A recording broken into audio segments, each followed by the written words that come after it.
성경은 말이죠. 크게 두 가지 원리를 담고 있습니다. 존 크레인 교수는 이것을 하나는 기준이요, 하나는 자율성이라고 설명했습니다. 기준은 스탠다드입니다. 우리의 기준은 성경입니다. 이 기준은 하나님의 법이요, 하나님의 규칙이요, 하나님의 명령이요, 하나님의 규례입니다. 모름지기 신자들은, 그리스도인들은 이 기준을 벗어나서 살 수 없습니다. 마치 어항 속에 있는 금붕어가 어항을 떠나면 죽음이듯이 우리는 하나님의 기준을 벗어날 수 없습니다. 이 기준이 어디에 담겨 있나요? 성경에 담겨 있습니다. 그러므로 우리는 성경을 영원토록 하나님의 말씀이자 우리의 삶의 절대 법칙으로 삼고 살아야 합니다. 귀하게 여겨야 됩니다. 존중해야 됩니다. 아무리 자유주의자들이 성경을 인간의 구원물이고 예수 신앙을 만들어내기 위해서 억지로 만들어낸 신화의 산물이고 소설이고 문학이고 라고 주장한다 할지라도 우리 개혁교회 성도들만큼은 영원토록 성경을 하나님의 말씀으로 믿고 살아야 할 것입니다. 정말 종교개혁가들이 남긴 구호들처럼 우리는 성경이 가라면 가고 성경이 멈추라면 멈춰야 됩니다. 성경이 주일 예배를 드리라고 했기 때문에 주일 예배를 드리는 겁니다. 성경이 복음 전도를 하라 했기 때문에 우리가 복음을 전해야 하는 겁니다. 땅끝까지 이르러 예수님이 전해주신 복음을 증거해야 합니다. 그리고 하나님 백성답게 이 땅에서 남은 생에 구원받은 삶을 살아야 합니다. 거룩하게 살아야 합니다. 하나님은 내가 거룩하니 너희도 거룩하라고 하셨으므로 우리는 오늘도 어제보다는 더 나은 삶을 살도록 노력해야 됩니다. 비록 육신의 삶을 가지고는 이 땅에서 완전한 삶을 살 수 없다고 할지라도 우리는 완전체를 향하여 다른 박질해야 됩니다. 사도 바울은 표대를 향하여 다른 박질하라고 하였습니다. 우리는 하나님의 기준에 결코 미치지 못한다고 하여 절망할 것이 아니라 하나님의 기준에 도달하기 위하여 노력해야 됩니다. 두 번째 원리는 자율성입니다. 하나님은 이 기준에 부합한 자들에게는 무한한 자유를 허락하여 주셨습니다. 물고기가 바다라는 범위 안에서, 기준 안에서 마음껏 자유롭게 헤엄치고 살고 있듯이 인간이 이 지상에서 지구라는 공간 안에서, 이 지구라는 기준 안에서 마음껏 자유를 누리며 공기를 마시며 사랑을 느끼며 살아가듯이 하나님은 구원받은 자기 백성에게 무한한 자율성을 부인했습니다. 이것을 오늘 신학적으로 그 자율성은 하나님의 법에 따라 로봇처럼 무조건 굴복하며 행하는 것이 아니라 너희들의 자유에 맡긴다. 해도 되고 안 해도 되는 그런 문제에 맡긴다는 측면에서 신학적으로 이걸 아디아포라라고 이야기합니다. 이것은 인간에게 선천적으로 주어진 선택의 자유에 기인하는 것입니다. 결과적으로 모든 인간의 행위가 하나님께 영광이 되도록 인도하시는 은혜의 방편으로 주어진 또 하나의 선물이 아디아포라인 것입니다. 그러므로 사랑하는 성도 여러분, 우리는 두 가지 원리를 잘 이해하고 두 가지 원리를 내 삶에 적절하게 잘 조화시켜 적용하며 살아가야 할 것입니다. 다시 말해서 모든 인간에게는 구원이라는 절대적 명제를 해결해야 하는 과제와 함께 그 구원의 은혜를 통하여 자신에게 주어진 자유의 사용을 어떻게 행사하고 살아야 하느냐가 이제 우리 인생의 목적이라고 할 것입니다. 앞에 말한 구원이라는 과제는 하나님 차원에서 해결할 수 있는 것입니다. 우리가 뭐 구원을 받고 안 받고 해결할 문제가 아니에요. 그런데 하나님이 하시는 것입니다. 그러나 자율의 선택, 자율의 행사, 내게 주신 모든 자유의 실행은 우리에게 책임을 부여한 문제입니다. 우리에게 무한한 자유를 준 대신에 그 자유가 하나님의 영광에 이르도록 사용하도록 만드는, 이것이 자유의 문제입니다.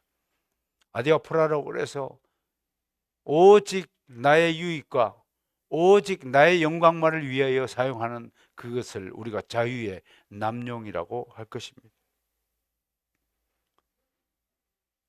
그러나 하나님은 우리의 일상생활에서 우리 인간에게 네가 알아서 선택하고 살아도 된다라는 이 은혜를 주셨습니다. 아침에 일어나서 어떤 식사를 할지 그건 그 가족의 문제입니다. 그 주부가 결정하면 되는 겁니다. 날마다 주어진 대로 먹을 수도 있고 식단을 딱 짜서 먹는 가정도 있을 터이고, 아무리 식단을 짜도 그 사람의 입맛이 식단대로 가는 게 아니잖아요. 몇 번 하다가 또 식단을 집어치고 지 맘대로 먹다가 또 가끔 지나면 이대로는 안 되겠다, 또 식단을 짜서 먹기도 하고, 또 어떨 때는 뭐 살을 빼는 약을 먹어야 된다 하고, 어떨 때는 살 좀 쪄야 된다고 하고, 어떨 때는 고기를 좀 먹어야 되지 않아? 어떨 때는 채소를 좀 먹어야 되지 않아? 한마디로 속된 말로 지랄 하는 거예요. 음?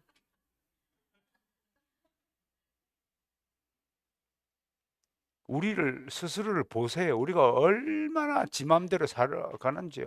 기분대로, 입맛대로, 느낌대로 이랬다 저랬다. 제가 TV를 이렇게 보면 주로 뭐 좋아하는 스포츠, 베이스볼, 야구를 구경합니다. 가만히 옆에 있는 아내의 눈치를 보면요, 아내는 완전히 포기하였습니다. 왜냐하면 그 순간 내 자유의 그 행사를 조금이라도 아내가, 제 집사람이 간섭하고 방해하면 이제 마찰이 일어나는 겁니다. 가장 좋은 방법이 뭘까요? 그럴 땐 TV를 하나 더 설치하는 겁니다. 조용히 제 집사람은 방으로 들어가서 자기가 좋아하는 뭐 드라마를 본다든지 하게 됩니다.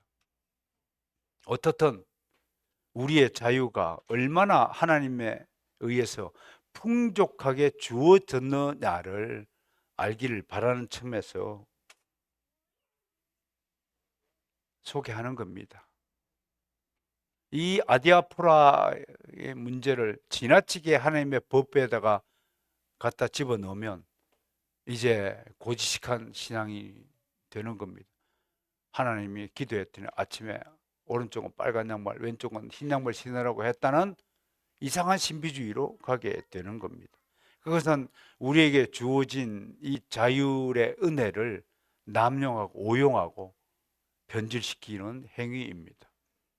옛날엔 우리 가운데 이런 신앙인이 참 많았습니다. 지금도 저는 있을 줄로 생각을 합니다. 이런 점에 대해서 오늘 고린도전서 8장부터 11장 1절까지 바울이 이 아디아포라의 문제를 하나하나씩 거론합니다. 8장부터 11장 1절까지는 내용적으로 한 5가지 부분으로 나눌 수 있습니다. 이걸 일단 전체적인 내용 구성을 소개하고 오늘 첫 번째 부분 8장 1절부터 13절까지를 강해하고자 합니다. 우선은 8장 1절부터 8절까지는 우상의 음식을 먹는 문제는 아디아포라의 문제지 하나님의 법이 아니다. 먹어도 되고 안 먹어도 된다. 잘 들으셔야 돼요. 우리가 믿는 신앙의 잣대나 척도를 가지고 다른 믿음을 어떻게 측량하는가에 이게 영향을 미친단 말입니다. 야, 그거 먹으면 안 돼. 그렇게 생각하는 사람, 그렇게 주장하는 사람은 다른 사람을 강요하는 결과가 나을 수도 있다. 물론 다 그런 건 아니지만 주일 예배는 드려야 돼. 그건 아디아폴의 문제가 아니죠. 주일 하나님께 나 예배 드리는 것은 아디아폴의 문제가 아니라 그건 하나님의 법의 문제예요. 법은 반드시 지켜야 돼요. 그런 측면에서 이 아디아폴의 문제가 우리 실제 신앙생활에 매우 중요한 영향을 끼친다는 점에서 잘 들으시기를 바랍니다. 두 번째 8장 9절에서 13절까지는 아디아포라의 자유를 가지고 믿음이 연약한 자 앞에서 조심히 사용해야 합니다. 예를 들면 술 문제 같은 것들 참 조심해야 됩니다. 술 먹을 수 있어요. 포도주 먹을 수 있어요. 그러나 보편적인 공간에서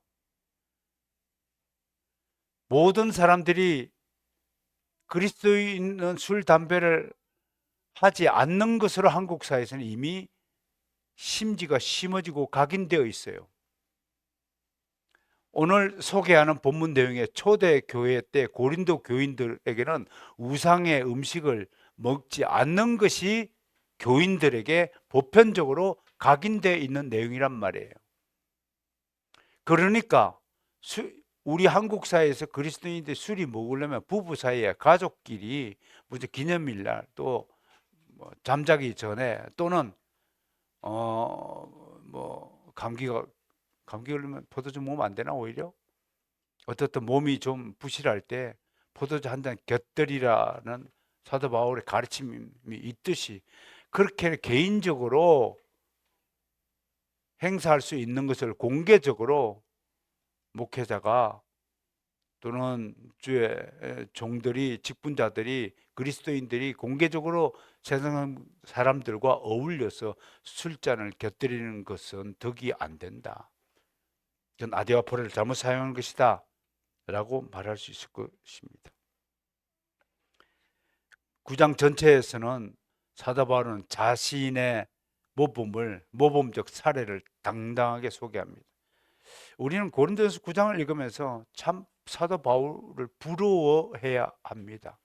이야, 어떻게 하면 저렇게 말씀을 하실 수 있을까? 나 같으면 부끄러워서 나를 본받으라라고 얘기할 수 없을 것 같다. 그러나 사도 바울은 이 9장을 통해서 앞으로도 살펴볼 기회가 있겠지만 어떻든 여기서 자신의 생활을 자유와 절제의 산 모범으로 제시하고 있다. 우리도 한번 야, 당신 보니까 진짜 성경의 사람임을 믿을 수 있겠습니다 라는 평가를 들을 수 있도록 좀 열심을 다합시다. 주일날 시간에 맞춰 오는 것도 당연하지만 그래도 토요일날 시간 있으면 한 번쯤 들려서 저 자리에 앉아서 기도하고 집에 가는 다른 국가, 다른 나라에 세워진 개혁교회 성도들처럼 한국에서 개혁교회 이름을 달고 신앙생활을 하는 사람이라면 적어도 주중에 한번 들려서 교회당에 앉아서 교회당 뭐 별거 아니지만 그렇게 하나님께 기도하는 습관을 길러주신다면 얼마나 아름다운 모습이 되겠습니까? 그 다음은 10장 1절부터 13절까지는 바울은 하나님의 백성으로서 교만하여 우상을 숭배하고 간음을 행하고 하나님을 시험하고 원망하고 불평한 이스라엘 백성의 과거의 죄들을 낱낱이 거론하면서 그리스도인들도 이들처럼 조상을 닮지 말아야 한다. 그렇게 교훈하고 있고 마지막으로 10장 14절부터 11절까지 여기서 바울은 실용적인 우상 제물의 식사 문제에 대한 해결책을 제시하고 있습니다. 앞으로 이 5가지 부분을 5주에 걸쳐서 여러분에게 강론을 할까 합니다. 오늘은 첫 번째, 두 번째 부분을 동시에 다루겠습니다. 8장에 소개된 우상에게 바쳐진 음식을 먹는 문제를 중심으로 우리가 아디아포라의 문제를 어떻게 지혜롭게 다루고 사용해야 하는가를 알아보겠습니다. 이미 소개한 바대로 본서의 기록 당시인 주 55년경에 고린도라는 도시는 헬레니즘 문화에 깊이 물들었습니다. 특히 그리스 로마 문화를 그레코 로만이라고 하는데요. 각종 전래 우상이나 기타 비밀 종교, 밀의 종교라고 그럽니다. 비밀한 종교에서 볼 수 있는 귀신 숭배 행위가 극심했습니다. 뭐 이런 점은 지금 우리 한국 사회도 만만치 않죠. 요즘 드라마 보면 시도 때도 없이 귀신이 등장합니다. 무당이 뭐 자유롭게 등장하고, 이제는 뭐 카드 점 보는 것을 찾아가는 프로그램을 방영하고, 이런 일에 대해서 우리 그리스도인들이 정색을 하면 그들의 오히려 더 정색을 하면서 웃자고 한 일인데 죽자고 그리스도인이 덤벼든다고 아주 우리를 윽박지르고 있습니다. 우리를 조롱합니다. 이거 자체가 타락한 인간이 본성적으로 얼마나 우상 숭배를 좋아하는가를 여실히 증명합니다. 이런 상황에서 특히 고린도 교인들에게 우상에게 제의적으로 바쳐진 고기나 특정 음식을 먹는 문제가 현실로 다가온 것입니다. 고기를 먹어야 살 수 있잖아요. 고기 먹고 싶잖아요. 그런데 이 상점에 시장에서 파는 고기가 이게 제사상에 바쳐진 고기인지 직접 잡은 고기인지가 구별이 안 되는 것이 문제라고 하는 겁니다. 상인들은 제2 때 사용된 우상 음식들을 시장에 내다 팔았고 거의 시민들은 그냥 섞여 있으니까 아무런 죄의식이 없이 이것을 사서 먹은 것입니다. 이에 교인들은 이 문제에 대한 바울의 가르침을 듣기 위해 편지를 보내어 답을 구했던 것입니다. 이에 바울의 답변은 매우 간결하고 정확합니다. 첫째, 아디아포라는 덕을 세우는 일에 사용해야 한다고 1절에서 가르치고 있습니다. 1절 한번 읽어볼까요? 시작. 우상의 제물에 대하여는 우리가 다 지식이 있는 줄 아나 지식은 교만하게 하며 사랑은 덕을 세우나니 그랬습니다. 사랑은 덕을 세운다. 여러분이 사용하는 그 아디아포라의 자유가 덕을 세우는 일에 사용되어야 한다고 얘기합니다. 이 덕을 세우다, 오이코도메오 있는데 이 두 가지 단어가 결합된 것입니다. 하나는 오이코스입니다. 이건 집이라는 뜻입니다. 하나는 데모라는 것인데 이건 짓다, 세우다입니다. 그 덕을 세우다는 것이 뭐냐면 집을 세우다, 건축하다는 뜻입니다. 이 파괴가 아니라 건설입니다. 무엇인가를 새로이 짓는 것입니다. 즉 그리스도인의 아디아포라는 하나님과 다른 사람의 유익을 구하고 덕을 세우는 일에 사용되어야 한다는 것을 가르치고 있습니다. 나의 자유가 다른 사람의 자유를 제한하거나 침해한다면, 또 다른 사람에게, 옆에 있는 사람에게 불이익을 끼친다면 그 아디아포라는 중지되어야 마땅합니다. 전철 타면 간혹 몰지각한 어른들이 눈살을 찌푸릴 때가 있어요. 다리를 쩍 벌리라고 그러죠. 쩍 벌린가 봐요. 쫙 벌리고 앉아가지고 뒤로 누워가지고 있는데 그 사람은 자신이 다리를 쩍 벌할 자유가 있다 하더라도 그 자유가 공공질서 안에서 제한되어야 함을 망각하고 있는 몰지각한 행위인 겁니다. 우리가 공중질서를 왜 지켜야죠? 바로 이 나에게 주어진 자유가 공공도덕이라는 큰 틀 안에서 제한되어야 하기 때문에 우리가 제한을 받는 것입니다. 이게 굉장히 중요합니다. 고린도 교회에 닥친 아디아포라의 문제 중 가장 시급한 해난이 바로 이 고기를 먹는 문제에서 발견됐습니다. 신전의 사제들이요, 바쳐진 고기를 자기들이 먹다가 남은 거를 몰래 상인들에게 파는 겁니다. 그러니까 사제들의 부정이죠. 공공재산을 팔아서 사취하는 거죠. 법인카드를 자기의 개인적인 목적으로 막 쓰는 거죠. 정말 놀랍지 않습니까? 보통 같으면, 정상적인 사회라면 그런 비도덕적인 행위를 한 사람이 지도자가 되면 안 되잖아요. 근데 왜 가능할까요? 이런 일이. 우리 모두가, 한국 사회가 그만큼 부패하고 타락했다는 것을 반증합니다. 아유, 뭐 너나 나나 뭐 다 부패했는데 그거 가지고 뭘 따져. 그냥 잘 먹고 잘 살기만 하면 장땡하냐? 라는 의식이, 물질 숭배주의가 팽배해졌다는 것이 증언한 겁니다. 여러분, 역사적으로 오늘 우리가 살고 있는 한국 사회는 반드시 역사에 의해서 평가를 받게 될 것입니다.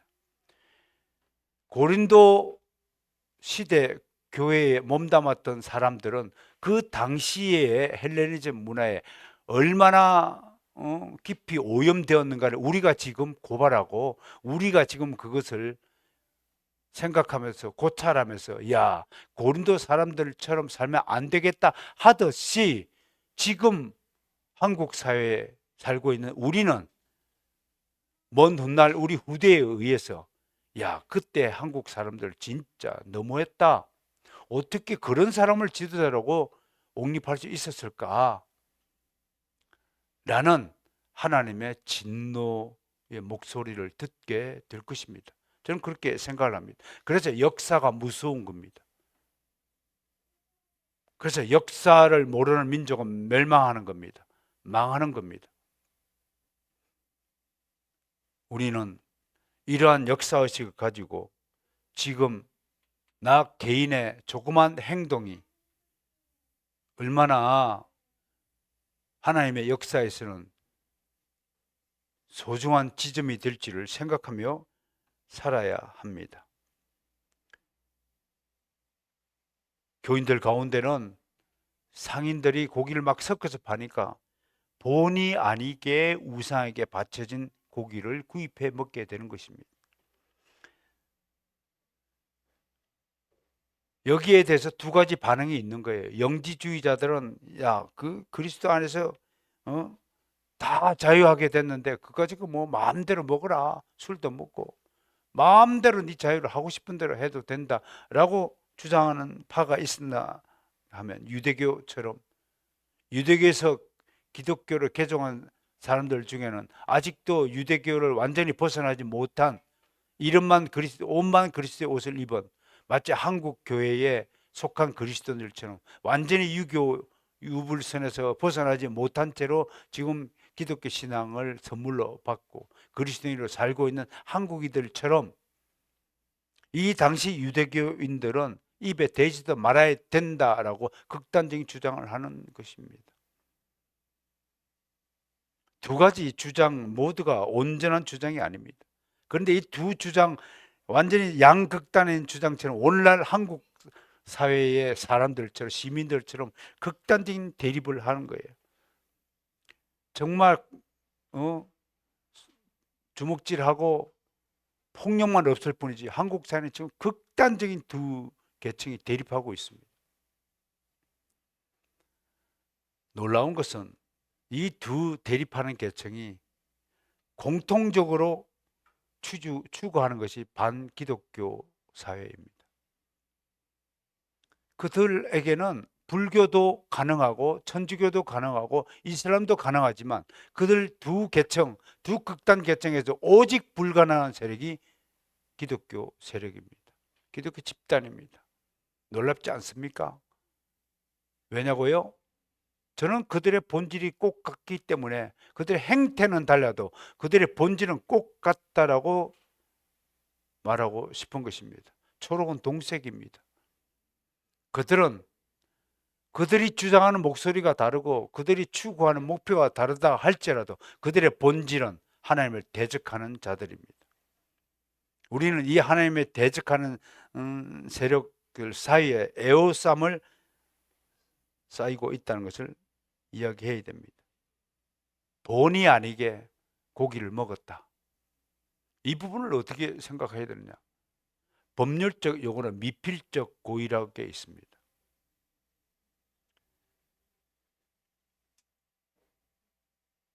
그게 법인카드인지 몰랐다라고 해명을 들었습니다. 미성년자를 성폭력해놓고 나는 미성년자인지를 모르게 했다라고 변명합니다. 꼭 같은 변명입니다.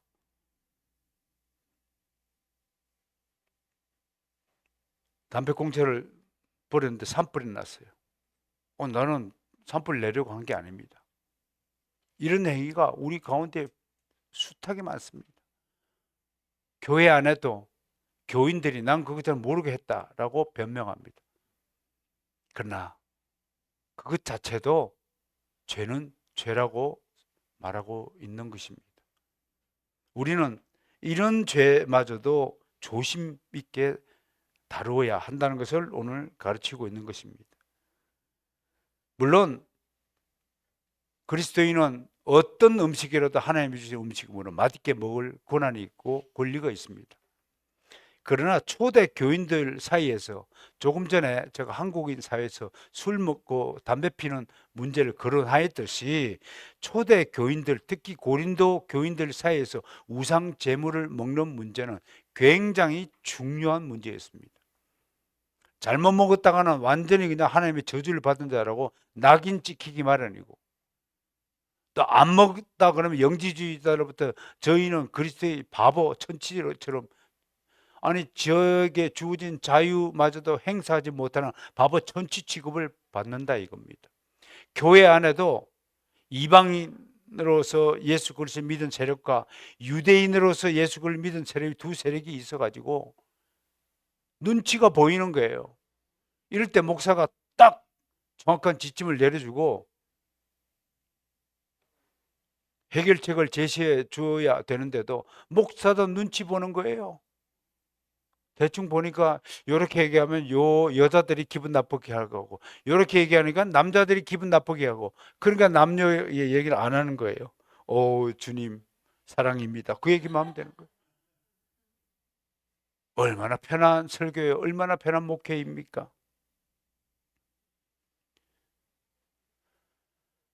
이 모두가 하나님의 영광을 가리는 일이요 그리스도의 덕을 나타내지 않는 것이라고 이야기합니다. 두 번째, 사도 바울은 사랑이 없는 지식의 문제를 지적합니다. 이렇게 서로 분쟁하고 서로 다투는 것은 너희들이 아무리 지식이 많다 할지라도 사랑이 없는 작자들이다라고 지적하는 겁니다. 실제로요, 교회에서 일어난 분쟁은 어린아이 같은 수준의 그리스도인들로 말미암는다라고 분석됩니다. 어린아이들은 싸우기를 즐겨합니다. 맨날 싸워요. 지우개 하나 가지고 교실에서 싸워요. 팔이 내 책상으로 넘어왔다 안 넘어왔다고 싸워요. 이게 어린아이입니다.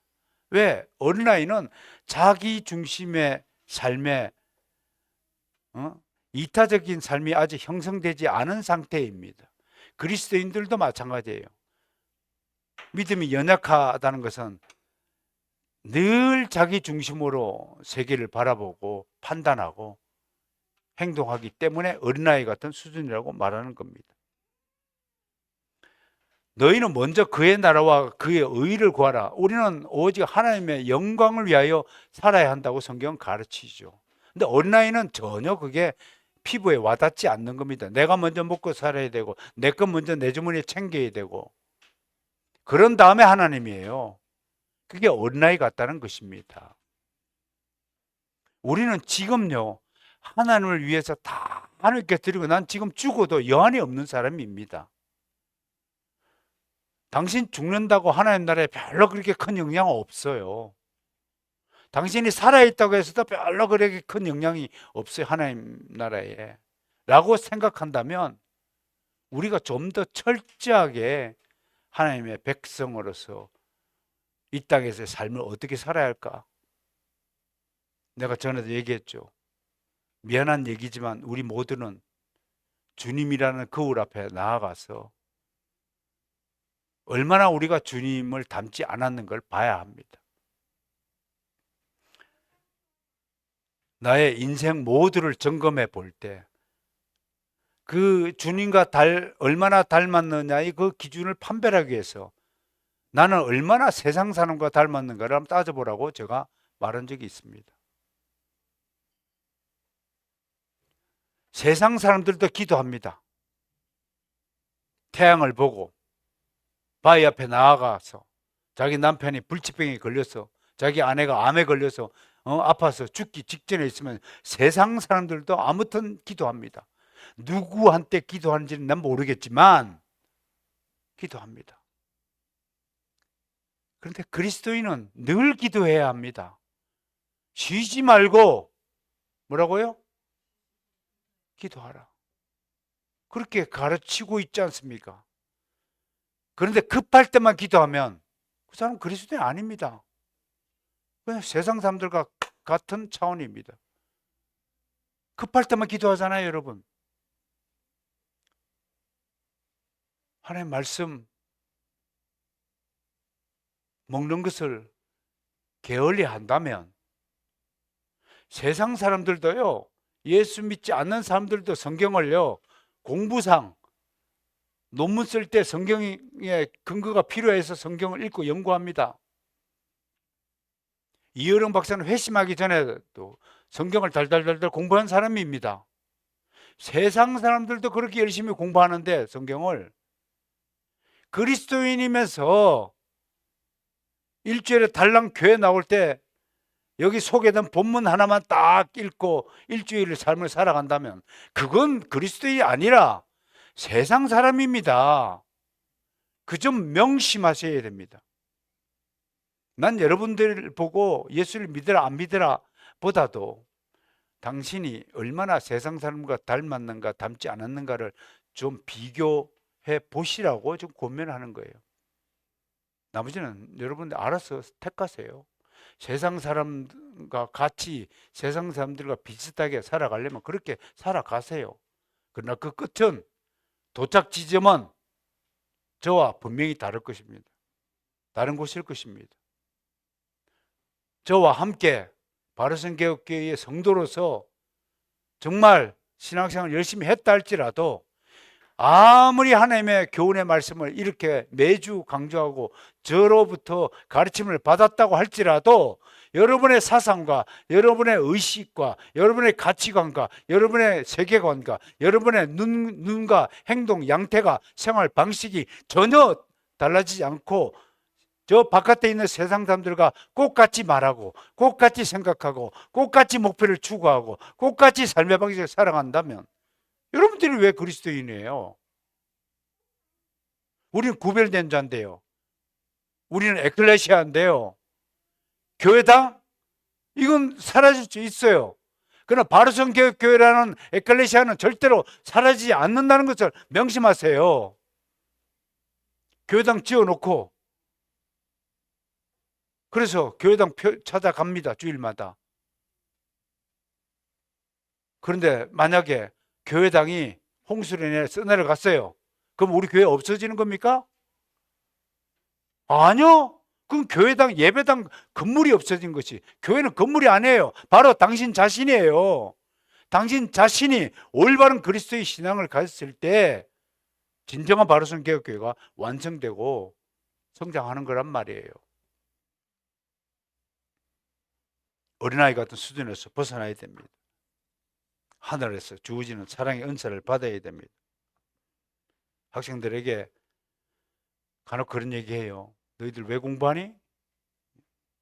제가 이렇게 얘기합니다. 사랑하기 위해서 공부해라. 성공하기 위해 공부하지 말고.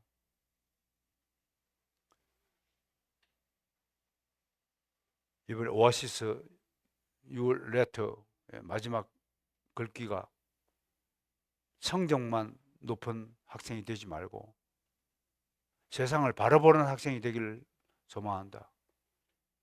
그 글이 맘스 카페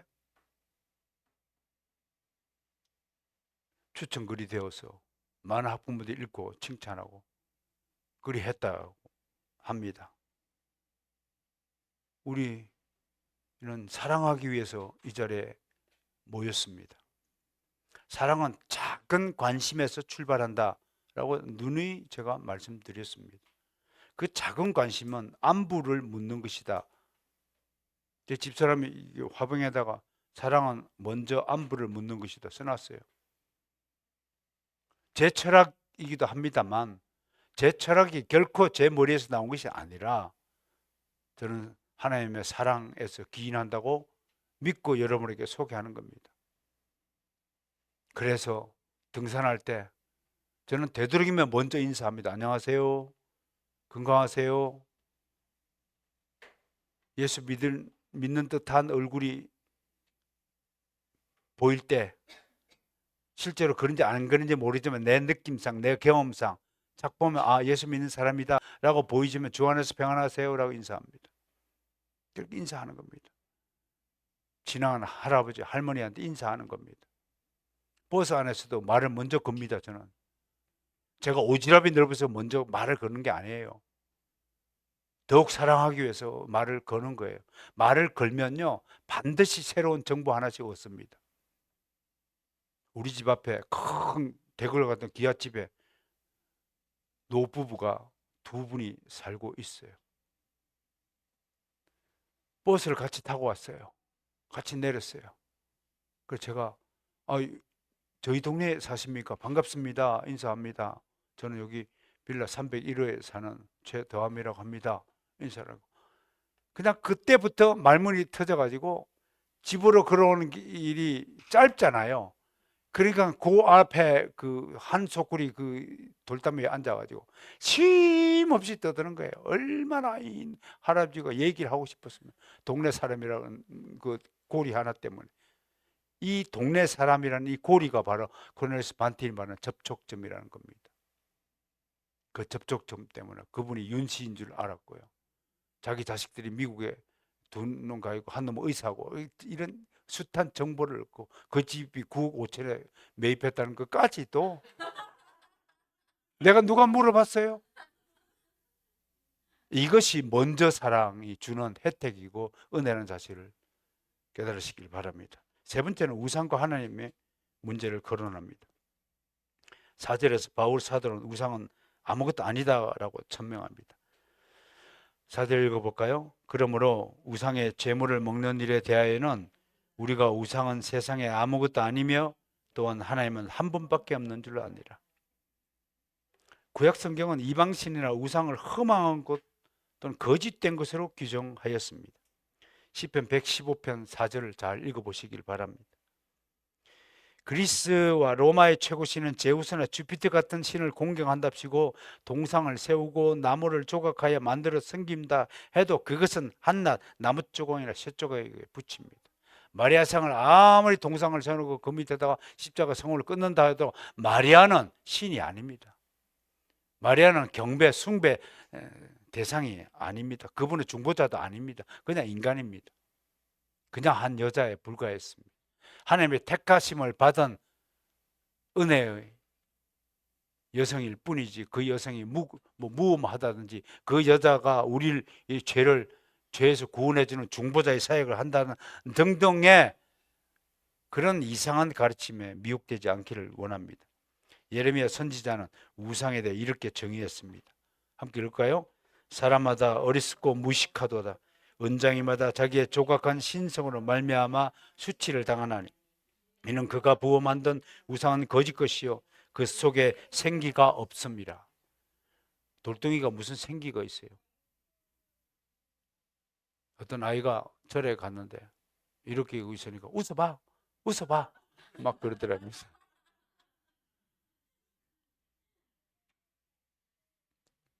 스님한테는 아주 불경한 녀석입니다. 사도는 5절에서 일명 많은 신과 많은 주가 있으나를 언급합니다. 사도는 당시 헬라 로마 문화권 속에 살던 인간의 인식, 즉 다양한 신들과 다양한 지배권을 인정하는 주가 존재한다는 인식을 객관적으로 제기하면서 일단 인정합니다. 헬라와 로마 문화는 여러분 알다시피 다신교 문화입니다. 그는 여러 신이 그들의 역할에 따라 세상을 지배하는 주가 된다고 생각했습니다. 그래서 특히 로마는 그리스 신들을 자기들 문화에 걸맞는 이름으로 대체했습니다. 그리스 최고의 신이 제우스죠. 로마에서 주피터, 유피테르로 이름을 바꿨고요. 바다의 신 포세이돈은 넵투투스로, 전쟁의 여신 아테나는 미네르바로, 사랑의 여신 아프로디테는 비너스로, 전쟁의 신 아레스는 로마에서 마스로 명명이 되었습니다.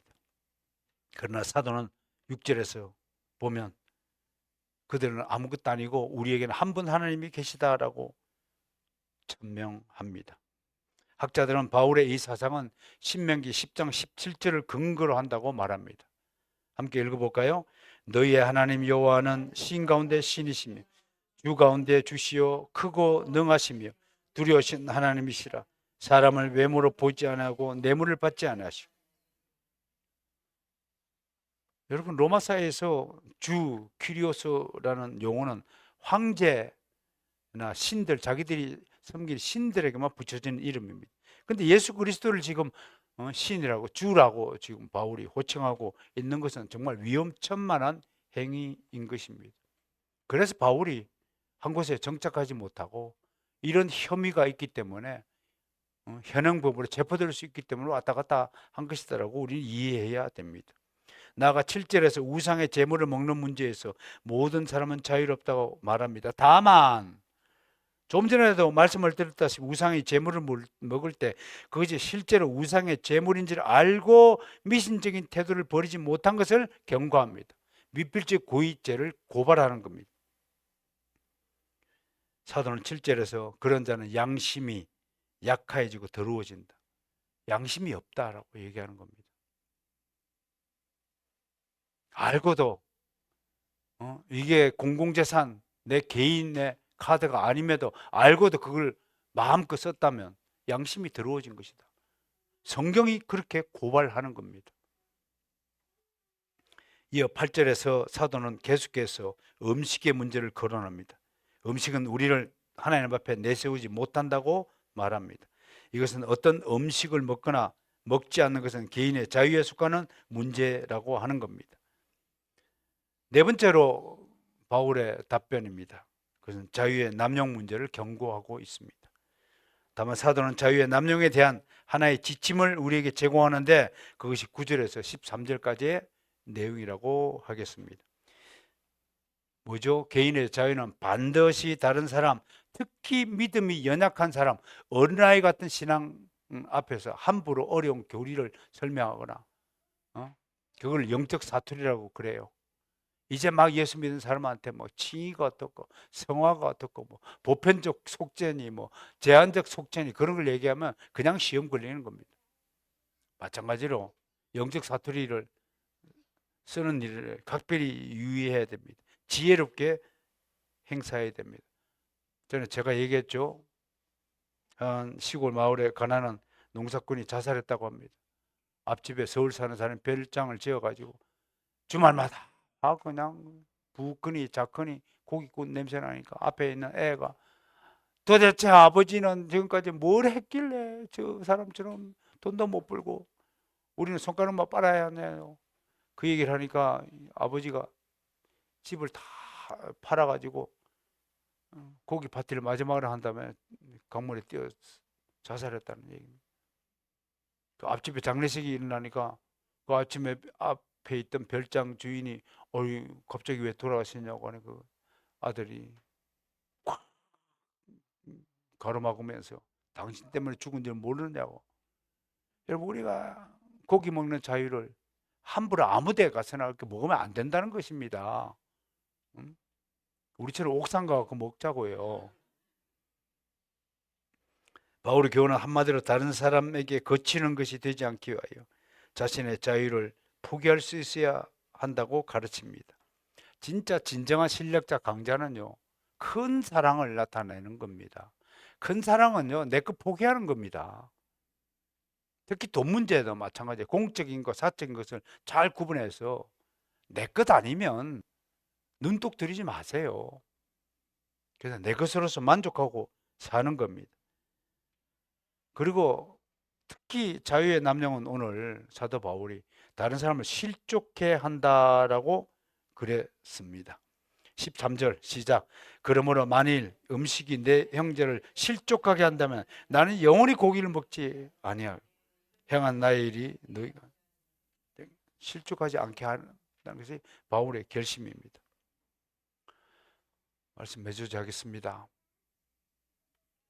실족하게 하는 것은 영어로 재미있습니다. 슬립다운이라고 합니다. 다른 사람을 미끄러지게 하는 겁니다. 얼음판에 그릇 하나도 미끄러질까 조심하는데 등을 떠밀라고 미끄러지게 하는 것을 실족하다는 것입니다. 얼음판에 있는 사람을 붙들어주지 못할 망정 밀어버리면 어떻게 합니까? 그런 행위를 조심해야 된다. 특히 아는 체 하는 사람들,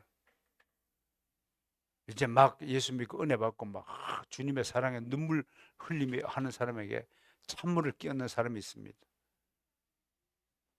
특히 개혁교회에 다닌답시고 일반 교회 우리가 구분하고 그 복음주의 일반 교회처럼 신앙생활 하지 않아야 되겠다고 개인적으로 다짐하는 것과 다른 차원에서 그들 앞에 나와가 아이고 너희들은 언제 개혁주의를 알게 되리? 이렇게 그 교만하게 지식을 뽐내는 자들 조심해야 합니다. 우리는 다른 형제의 관계에서 아무튼 배려하는 덕을 가져야 합니다. 관용의 마음을 정신을 잃지 말아야 합니다. 아무리 내가 하고 싶은 일이 있고 아무리 나에게 유익하고 좋은 일이 눈앞에 있다 할지라도 만약 내 이 자유의 행동 선택으로 인해서 누군가가 마음에 상처를 입거나 손해를 보거나 원수된 마음을 품게 한다면 즉시 우리는 우리 자유를 포기할 줄 알아야 성숙한 신앙이라고 말할 수 있을 것입니다. 이것이 절제의 미덕이자 놀라운 성령의 은사입니다.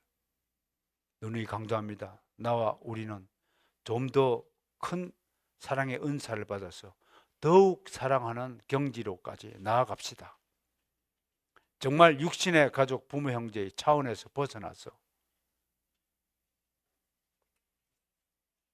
정말 교회 가족, 하늘의 집을 사모하고 하늘의 가족을 더 사랑하는 계기가 되었으면 좋겠다라는 것을 주문합니다. 로버트 가포리가 개혁교회에서 이정표를 쭉 우리에게 소개하면서 4대째 이주민으로서 캘리포니아 지역에 살아가는 자신의 소중한 가족을 먼저 소개하면서도 그러나 자기는 지금 에스콘디도 연합개혁교회 성도들이 진짜 가족임을 발견하고 무한한 사랑과 감사를 느낀다고 소개하고 있습니다. 저는 우리가 진정한 하나님의 사랑을 실천하기 위해서는 한국인으로서 개혁해야 될 부분이 제법 있다라고 주장하고 그렇게 가르치는 사람입니다. 사랑하는 성도 여러분, 우리는 절대 기준인 하나님의 말씀에 우리 신앙을 탁 기초해야 할 것입니다. 그럼에도 그냥 보통 사랑, 그냥 인간의 본능적으로 가지고 있는 그 사랑의 수준을 확 뛰어넘어서 더 큰 사랑, 더욱 사랑의 세계로 나아가는 우리가 되기를 소망합니다. 기도하겠습니다.